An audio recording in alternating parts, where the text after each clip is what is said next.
नमस्कार. कधी विचार केलाय की आपल्या रोजच्या डिजिटल आयुष्यावर फक्त काही मोजक्या कंपन्या राज्य करतात? पण काय होईल जेव्हा भारत स्वतःची पर्यायी व्यवस्था उभी करायचं ठरवतो? चला, आज अशाच एका भारतीय कंपनीच्या प्रवासाबद्दल जाणून घेऊया, जिथे जागतिक कंपन्यांना आव्हान देत आहे. आणि हाच तो प्रश्न आहे जो सगळ्यात महत्त्वाचा आहे, आजच्या आपल्या विश्लेषणाचा केंद्रबिंदू. जेव्हा एखादा देश डिजिटल स्वातंत्र्याचा मार्ग निवडतो, तेव्हा त्याचे परिणाम नेमके काय होतात हे समजून घेण्यासाठी चला आधी सध्याची परिस्थिती कशी आहे ते पाहूया. आपल्याला कदाचित याची जाणीव नसेल, पण आपलं डिजिटल जग काही मोजक्या अमेरिकन कंपन्यांनी व्यापलेलं आहे. ही नावं तर आपल्या ओळखीचीच आहेत. मायक्रोसॉफ्ट, गुगल आणि सेल्सफोर्स सारख्या कंपन्या. जगभरातल्या व्यवसायांसाठी सॉफ्टवेअर म्हटलं की हेच पर्याय समोर येतात. खरं तर आपला बहुतेक डिजिटल वेळ यांच्याच उत्पादनांवर जातो, नाही का? पण थांबा, या सगळ्यात आता एक मोठा बदल होतोय. भारतातून एक नवीन स्पर्धक या मोठ्या कंपन्यांसमोर उभा ठाकला आहे आणि त्याचं नाव आहे झोहो. तर ही झोहो कॉर्पोरेशन आहे तरी काय? ही एक भारतीय कंपनी आहे जिची सुरुवात 1996 मध्ये झाली. तिचं मुख्य काम आहे क्लाउड आधारित सॉफ्टवेअर सेवा पुरवणं, ज्यामुळे लहान मोठ्या सगळ्याच व्यवसायांचं काम सोपं होतं. आणि झोहोचा खरा प्रभाव तेव्हा दिसतो जेव्हा आपण पाहतो की ती थेट जागतिक कंपन्यांना पर्याय देत आहे. आता बघा, आपण प्रेझेंटेशनसाठी मायक्रोसॉफ्ट पॉवर पॉइंट वापरतो, तर झोहोकडे आहे झोहो शो. जिथे गुगल वर्कस्पेस आहे तिथे झोहो वर्कप्लेस घेऊन येतं. इतकंच नाही तर सेल्सफोर्स सारख्या मोठ्या CRM प्लॅटफॉर्मला झोहो CRM थेट टक्कर देतं. आणि आपल्याला वाटत असेल की ही काही छोटी मोठी गोष्ट आहे, तर तसा अजिबात नाहीये.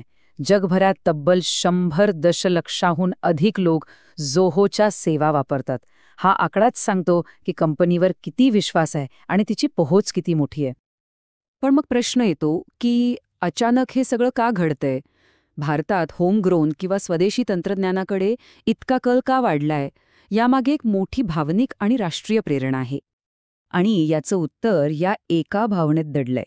देशात तयार झालेली उत्पादनं वापरणं हा फक्त एक व्यावसायिक निर्णय नाही, तर तो राष्ट्रीय अभिमानाचा आणि आत्मनिर्भरतेचा विषय बनतो. आणि हा बदल कसा होतोय ते पाहणं खूप इंटरेस्टिंग आहे. याची सुरुवात होते थेट सरकारपासून.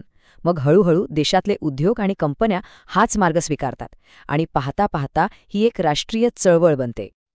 सोप्या भाषेत सांगायचं तर ह्या संपूर्ण बदलामागे 4 मुख्य गोष्टी आहेत. पहिलं, टेक्नॉलॉजीच्या बाबतीत स्वतंत्र होणं. दुसरं, परदेशी कंपन्यांवर अवलंबून न राहणं. तिसरं, देशाच्या अर्थव्यवस्थेला बळकटी देणं.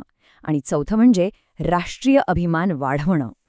पण ही गोष्ट फक्त सॉफ्टवेअर किंवा व्यवसायापुरती मर्यादित नाहीये. याचे धागेदोरे थेट जागतिक राजकारणापर्यंत पोचतात आणि हा एका मोठ्या जागतिक चर्चेचा भाग बनलाय. आणि इथे आपल्याला 2 वेगवेगळ्या बाजू दिसतायत. एकीकडे भारत आहे, जो आपल्या डिजिटल सार्वभौमत्वासाठी देशांतर्गत प्लॅटफॉर्मला प्रोत्साहन देत आहे. तर दुसरीकडे अमेरिकेसारख्या देशांना चिंता वाटते आहे की त्यांच्या सोशल मीडिया प्लॅटफॉर्मवर परदेशी हस्तक्षेप तर होत नाहीये ना? तर मग आता प्रश्न उरतो की या सगळ्याचा आपल्या इंटरनेटच्या आणि टेक्नॉलॉजीच्या भविष्यावर काय परिणाम होणार आहे? कारण बघा, ही गोष्ट फक्त एका कंपनीची नाहीये. झोहो तर फक्त एक उदाहरण आहे. हा खरं तर एका मोठ्या बदलाचा संकेत आहे, जो कदाचित संपूर्ण जागतिक इंटरनेटचं चित्रच बदलून टाकू शकतो. तर आजच्या ह्या सगळ्या चर्चेतून आपण काय शिकलो? काही महत्त्वाचे मुद्दे आहेत. पहिला म्हणजे अमेरिकेचं टेक्नॉलॉजीमधलं वर्चस्व आता पूर्वीसारखं राहिलेलं नाहीये. दुसरा, जगभरातले देश आता स्वतःचं डिजिटल सार्वभौमत्व निर्माण करायच्या मागे लागले आहेत.